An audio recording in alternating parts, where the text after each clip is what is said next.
بسم الله الرحمن الرحيم.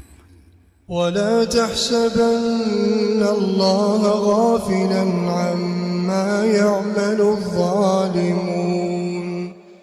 إنما يؤخرهم ليوم تشخص فيه الأبصار مهطعين مقنعي رؤوسهم لا يرتد إليهم طرفهم وأفئدتهم هواء وأنذر الناس يوم يأتيهم العذاب فيقول الذين ظلموا ربنا أخرنا إلى أجل قريب نجب دعوتك ونتبع الرسل أولم تكونوا أقسمتم من قبل ما لكم من زوال وسكنتم في مساكن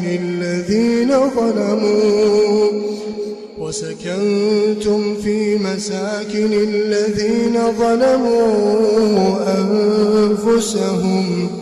وتبين لكم كيف فعلنا بهم وضربنا لكم الأمثال وقد مكروا مكرهم وعند الله مكرهم وإن كان مكرهم لتزول منه الجبال فلا تحسبن الله مخلف وعده رسله إن الله عزيز ذو انتقام يوم تبدل الأرض غير الأرض والسماوات وبرزوا لله الواحد القهار يوم تبدل الأرض غير الأرض والسماوات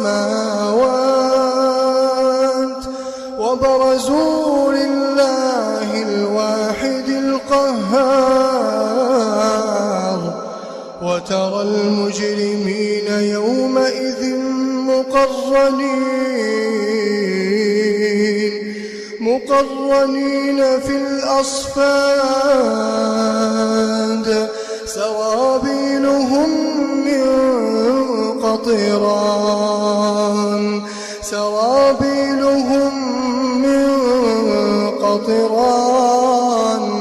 وتغشى وجوههم النار ليجزي الله كل نفس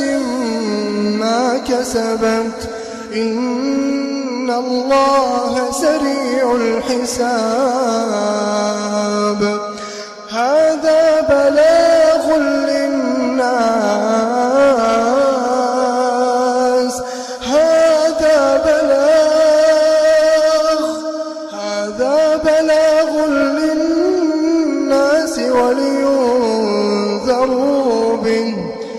ولينذروا به